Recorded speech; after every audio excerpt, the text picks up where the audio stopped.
What up mga idol? Ito yung ano natin gagawin.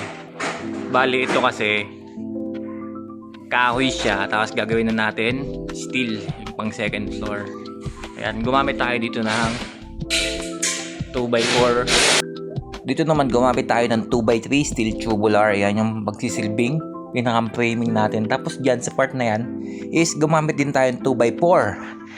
Bali binutasan natin yun, tsaka natin ibabaon doon. Then iyan, nag-uka din tayo ng mga bato doon para doon natin ipapadaan lahat ng mga 2x3 natin tubular. Ngayon kung napapansin nyo, nagbubutas tayo at itong gagamitin natin board. Ito is bagong uso ngayon to kasi ngayong bago lang lumabas to, ito ay no anay waterproof. Ito ay PVC hollow kung tawagin. Merong isang board na tulad dun sa video ko, PVC board yun. Ito, PVC din siya pero hollow yung niya na nagsisilbing yung para may butas-butas yung loob. Pero ito kasi mas solid, mas 100% PVC talaga siyang matigas na plastic yung surface niya. Para good na good talaga pang ito yung alternate na ginagamit nila sa pang poste, pang then suggested din sa amin kung no anay and waterproof, better is PVC hollow yung gagamitin natin na 3/4. Then ayan, continuation natin yung pagbubutas natin dyan sa part na yan kasi siya yung magsisilbing bubuhat dun sa pinakang frame natin. Ibabaon natin siya ng 12mm corrugated steel dun sa part na yun sa baba para siya yung bubuhat dun sa mismong frame na paglalatagan ng PVC hollow natin. Yung PVC hollow nga pala guys, ang presyo ng ganon is nasa around 2,530. Doon ako nakabili sa Angon o Rizal, meron siya. Then yung PVC board naman nasa 2,400 naman yun. Mas mahal lang si hollow dahil mas solid siya kung tutusin kasi inactual muna namin puntahan yon before namin bilhin. Ang gusto kasi nung in-law ko is talagang matibay, hindi inaanay kasi yung dati nilang second floor is dati yung kahoy na marin siya, tapos mga coco lumber. Bali umabot siya ng 32 years naman sabi niya, pero ang problema nga nila is inanay din in the future. Yun, kaya nagpapalit sila doble yung kasi nag-estimate din siya kung ipapakoncrete itong part na to na second floor nila is aabutin ng almost 200,000. Pero tayo, ayan, kung napansin nyo, nakabaon na siya. 2x4 din yung ginamit natin daw. Ito yung sobra lang doon sa may gitna. Then dudugtungan pa natin yan yung part na yan ng dulo. Ayan, sobrang tigas niyan mga idol. Talagang kaya niyang buhatin. Talagang matigas na ka. Ito na yung nagagawa natin. Ayan. Yung pinauna natin siya doon sa wall, tapos may panibago doon kasi doon yung papatong yung natin flooring. Yan, halos pinantay lang natin. Tapos dito yung part yung hagdan ito. So, yung hagdan is maliit lang din yung ginawa natin. Yan, kung mapapansin nyo 70 cm yung length, pero lahat yan nakabaon sa wall. Yan. Tapos pagpapatibay pa dyan pag sinimento pa natin. Yan. Tsaka yun. Yan.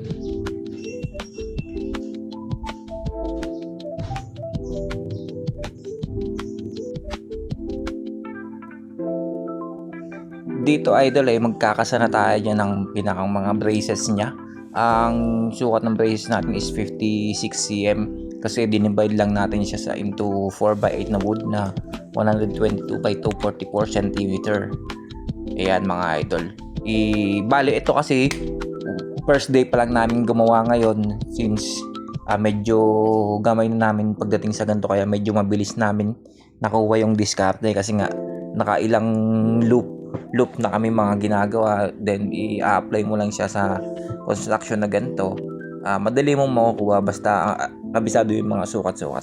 Kaya para sa amin ang bilis namin na ikasa yung mga beam niya sa ilalim tsaka yung beam niya sa taas na gagawin natin framing. Lahat siya yun nga, inulit ko na nakabaon dun sa lahat ng concrete. Kaya sobrang tibay nito.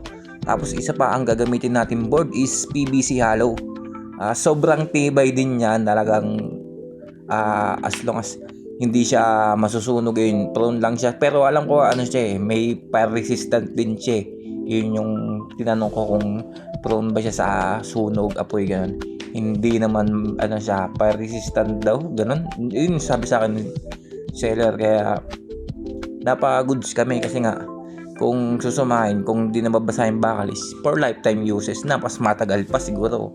Sana umabot pa ng 50 years tong gawa namin, di ba? Compare sa concrete ang concrete is mahal na, tapos sobrang matrabaho kasi yung area nila, mga idol, is tabing is lawa sila, Laguna Lake. This Sampad, Cardona yung nakatira yung inlo ko. Kaya medyo mahirap yung mga transfer ng mga materyales kasi mabigat, idadaan pa sa bundok. Ganun yung sacrifice sa pagpapagawa dito. Kumbaga, doble yung gastos.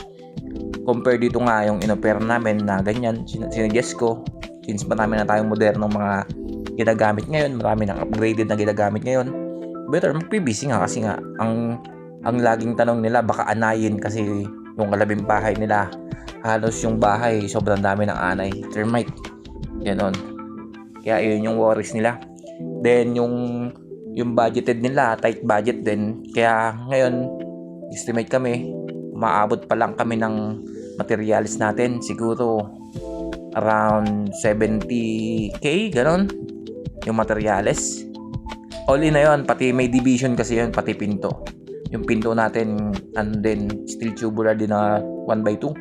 Tapos, yung division naman natin is PVC din na 1/2. Yung PVC 1/2 naman is nagre-range price niya is nasa 1.8 or 2.1. Basta doon na sa dalawa. It's either 1.8 to 2.1. Kaya konting difference lang din sa 3/4. And isa pa is matibay din, di ba? Kasi PVC na. Tapos yung kulay pa niya puti. Paintable din siya, guys. O nga pala sabihin ko, paintable din yung PVC hollow, tulad ng PVC board. Kung nakita niyo yung install ko dun sa kitchen cabinet na PVC board naman, PVC board naman yung ilalim. Paintable na, nanduko namin, sobrang tibay talaga. Talagang solid kung ganong materials ang gagamitin nyo. And yun lang mga idol, i-next ko na lang yung video sa part 2 na gagawin namin bukas. And day 1 nga ngayon, siguro i-upload ko by day by day kung ano yung mga napipinish namin trabaho. Ng dalawa lang kaming nung pamangkin ko. Yun lang, and don't forget to subscribe and click the notification bell and like na rin. Yun lang. Sige.